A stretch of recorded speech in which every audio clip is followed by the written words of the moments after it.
വയനാട് ദുരന്തബാധിതരെ കൈയൊഴിഞ്ഞ് കേന്ദ്രം. ദുരന്തബാധിതരുടെ ബാങ്ക് വായ്പ എഴുതിത്തള്ളുന്നതിൽ ഇടപെടാൻ കഴിയില്ലെന്ന ധനവകുപ്പ് സഹമന്ത്രി പങ്കജ് ചൌധരി.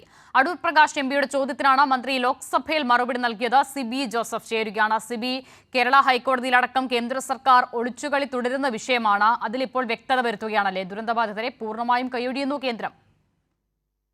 അസിത, തീർച്ചയായും ഇന്നിപ്പോൾ അടൂർ പ്രകാശ് എം പി ലോക്സഭയിൽ രേഖാമൂലം ഉന്നയിച്ച ചോദ്യത്തിനുള്ള മറുപടിയിലാണ് ഈ കേന്ദ്ര ഗവർണർ വീണ്ടും വ്യക്തമാവുന്നത്.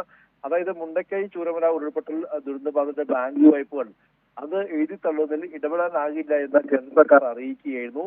കേന്ദ്ര ധനകാര്യ സഹമന്ത്രി പങ്കജ് ചൌധരിയാണ് ലോക്സഭയിൽ ഈ കാര്യം അറിയിച്ചത്.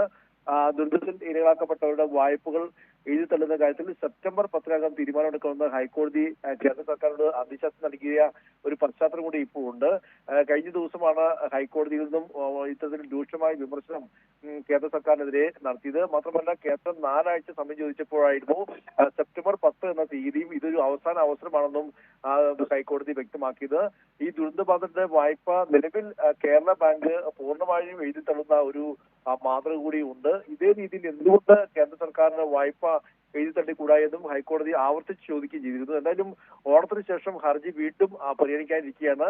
കേന്ദ്ര നിലപാടും അവഗണനയും വ്യക്തമാക്കുന്ന ഈ ഒരു ധനകാര്യ സഹമന്ത്രിയുടെ മറുപടി എന്നുള്ളതാണ് ഏറെ ശ്രദ്ധേയമായ കാര്യം. മറ്റൊരു കാര്യവും, വയനാടിന് 1 രൂപ പോലും കേന്ദ്ര സഹായം നൽകാത്ത കേന്ദ്ര സർക്കാർ ഇപ്പോൾ തിരിച്ചടവ് വായ്പയായിട്ട് 529 കോടി മാത്രം നൽകിയിരുന്നു. എന്നാൽ ഇത് കേന്ദ്ര സഹായമായി തന്ന തുകയാണെന്നും ഇവ ഇതുവരെ കേരളം ചെലവഴിച്ചിട്ടില്ല എന്ന തെറ്റിദ്ധരിപ്പിക്കുന്ന മറുപടി കൂടി കേന്ദ്രമന്ത്രിയുടെ ഭാഗത്തുണ്ടായി. നമുക്കറിയാം, വയനാട്ടിൽ പുതിയ ടൗൺഷിപ്പിനായി തറക്കല്ലുകൾ ഉൾപ്പെടെ നടത്തി നടപടികൾ പുരോഗമിക്കുമ്പോഴാണ് കേന്ദ്ര സർക്കാരിന്റെ ഈ ഒരു തെറ്റിദ്ധരിപ്പിക്കുന്ന മറുപടി എന്നതും ശ്രദ്ധേയമാണ്. ശരി, സിബി ജോസഫാണ് വിവരങ്ങൾ നൽകിയത്.